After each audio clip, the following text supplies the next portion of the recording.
Hello, thank you so much for joining the Caring Ambassadors Program video series, Learn from the Experts. Our main goal is to empower patients and communities to be advocates for their health and to improve their lives. Today's video is dedicated to living with lung cancer, and it highlights one chapter from our book, Lung Cancer Choices. This video series is broken down into short segments, so it's easy to watch and navigate. You can watch the videos in any order, so feel free to choose what interests you the most.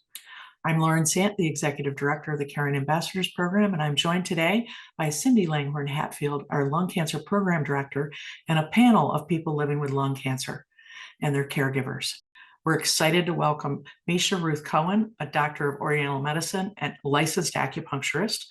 Misha has practiced traditional Asian medicine and integrated Chinese medicine for the past 48 years. She is the clinical director of Chicken Soup Chinese Medicine, executive director of Misha Ruth Cohen Education Foundation, and past research specialist of integrative medicine at the University of California in San Francisco.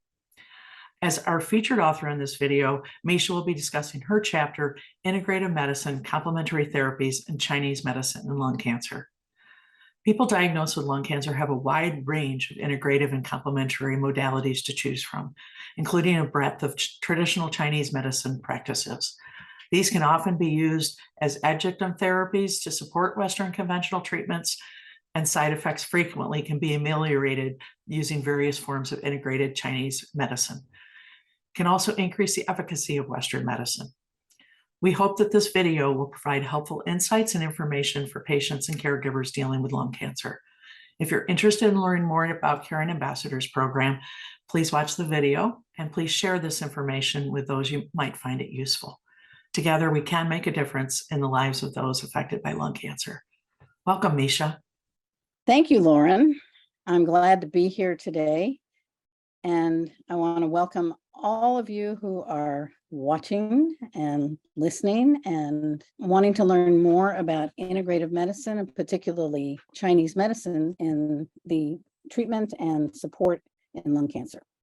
I first wanted to talk a little bit about integrative medicine and integrative oncology. The terms integrative medicine and integrative oncology are now widely accepted as terminology to describe using complementary therapies in conjunction with other therapies, with Western therapies, with conventional therapies as supportive treatment in multidisciplinary and interdisciplinary conventional cancer care. The National Center for Complementary and Integrative Health, which some of you may have known as integrative medicine in the past, the National Institutes of Health in the past few years has redefined integrative medicine as integrative health, in case you run across that. So it's the NCCIH. They've described the integrative health as medicine that combines mainstream medical therapies and complementary and alternative medicine therapies for which there is some high-quality scientific evidence of safety and effectiveness.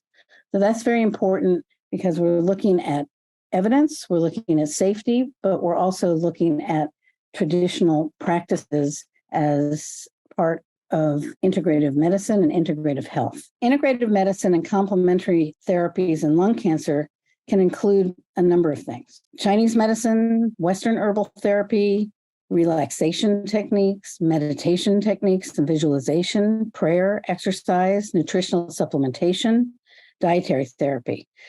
In this session today, the primary focus will be on Chinese medicine and related therapies that can be used in conjunction with other integrative medicine and Western medicine for supporting people who are diagnosed with lung cancer.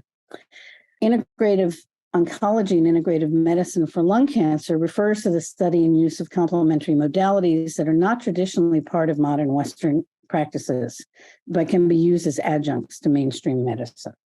Focusing on Chinese medicine, in China and in many parts of the US and in many parts of the world, people with various types of cancer seek out Chinese medicine and integrative therapies in addition to, or sometimes as an alternative to, Western medical treatment.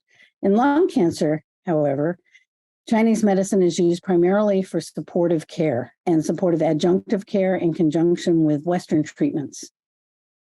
So when intensive Western treatments are being used, Chinese medicine can relieve the adverse side effects as well as improve treatment outcome. When we have questions, we can talk about that a little bit more later. In 2007 and 2013, there was a multidisciplinary panel of experts in oncology and integrative medicine that updated the guidelines and made recommendations on complementary therapies for use in lung cancer patients.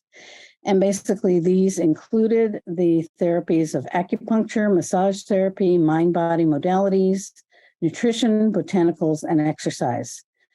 So in these evidence-based clinical practice guidelines, the American College of Chest Physicians recommends that all patients with lung cancer be asked specifically about the use of complementary and alternative medicine, the terms used at the time, and given counseling. And their perspective was important to minimize potential harm and delay in treatment. In addition, the panel did conclude that mind-body modalities and massage therapy can decrease anxiety, mood disturbance, chronic pain. Acupuncture can help control pain and other side effects, and herbal products and other dietary supplements need to be evaluated for side effects and potential interactions with chemotherapy and other medications. In China, where Chinese medicine is used in conjunction with Western medicine in hospitals and in clinics, women and men who undergo cancer treatments of all types are offered the choice to use Chinese herbal medicine, acupuncture, qigong, and exercise as adjunctive therapy to reduce side effects and increase the efficacy of the Western treatment. So there's extensive research that's been done on integrative medicine for cancer in settings in conjunction with Western research approaches and treatments in China. Chinese medicine is a system of medicine that has been used for thousands of years in the treatment of health imbalances and disease. It's very important. Chinese medicine is not only old, but it's been continually practiced for thousands of years. And as it's practiced, it changes over time. And often the changes that we see today are more modern changes. Traditionally, if the body is attacked by disease-causing pernicious influences disrupted by internal balances, Chinese medicine can be used to support and to help to rebalance the energetic state as well as the imbalances. And there are three main areas of contrast between Western and Chinese medicine in general. Western medicine approach includes the design of drugs and other therapies to treat a specific disease or disorder. And in Western medicine, different people who have the same diagnosis might be prescribed the same drug to treat a problem. In contrast, a symptom such as pain may be viewed as a symptom of several possible disorders or disharmonies or patterns which affect the individual's mind, body, and spirit. So Chinese medicine focuses on identifying the underlying disharmony, which is a diagnosis, and creating an individualized treatment suited to that diagnosis. So the individualization can make studies such as double-blind controlled studies challenging to develop. However, it is sometimes possible for various types of rigorous research to be conducted, and it has been conducted in many areas in Chinese medicine, particularly in acupuncture in China. Quite a lot of herbal studies have been done. In the United States, less so. The goals of treatment are often different in Chinese and Western medicine. Western medicine is usually designed to either cure the disease or it does not. Chinese medicine may produce healing in the mind, body, and spirit, even in the presence of persistent disease. So in the 21st century, the Western scientific insights and Chinese treatment of mind, body, and spirit have begun to overlap. And there's no contradiction between the two systems. And when they're clearly understood, Western medicine and Chinese medicine can complement and strengthen each other. Most Western cancer therapies focus on killing cancer or eliminating the tumor. And the primary goal of Chinese traditional medicine is to create wholeness and harmony within a person, allowing the body to heal itself. So Chinese medicine strives to make the internal constitution stronger. Internal constitution to focus on immune functions that allow the body to fight cancer.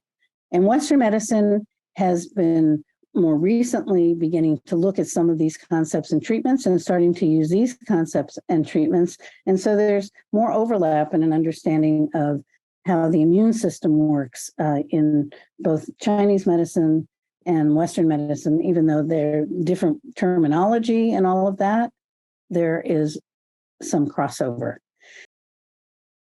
Instead of primarily focusing on the effects of Chinese medicine treatments on tumor eradicating abilities, it may be more beneficial to study the effect of Chinese traditional medicine on immune responses. And that's something that we have supported in the world of Chinese medicine, in the research areas, to start to look at that. That work is being done more recently at NIH, not necessarily specifically in cancer, but in a number of other areas, looking at the mechanisms of immune responses in the use of acupuncture and herbal medicine. So Chinese medicine needs to be evaluated and should be evaluated on its terms and in light of its own treatment goals, not necessarily in the treatment goals and objectives defined by Western medicine. So in Western medicine, the focus is on eradicating illness after it appears in the body. In contrast, Chinese medicine can focus on balancing the body, on disease prevention, often accomplished by creating balance and harmony in the body's various systems. So studies that evaluate efficacy of a treatment to prevent disease are complicated. They take many years to study. These studies are needed. However, I think that it's very difficult to have these type of studies done to understand the efficacy of Chinese medicine fully. Chinese medicine and other therapies can be used as alternative therapies and are most commonly used in Asia as primary therapy in treating early stages of certain type of cancers, although not in the primary treatment of lung cancer specifically. However, most of the Western studies, which are designed to evaluate the effectiveness of Chinese medicine, is in treating very late stage cancers. So this would be a time in which frequently this stage, when any treatment may be less successful, may be harder to tolerate, might be more difficult for compliance. For example, some of the herbal medicines that would be used in China for later stage cancers have more toxicity in the same way that Western treatments might have toxicity, or not the same exact toxicity, but would have toxicity.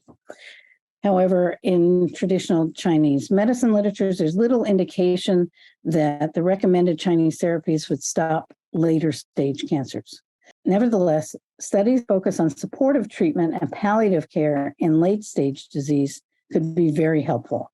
And just because a treatment is not effective in very late stage cancer and dismissing it because of that may deny scientists and practitioners the opportunity to study effective treatments for early stage cancer as well. We can look at the synergy between Western and Chinese medicine and the simultaneous use of traditional Chinese medicine therapies, and how might they improve Western medicine. In some centers in the West, people who are undergoing Western treatments have a choice to use Chinese medicine therapies as adjuncts to decrease the side effects and increase the efficacy of Western medical treatment. Thank you, Misha. Please check out our next video when Misha talks about Chinese herbal medicine.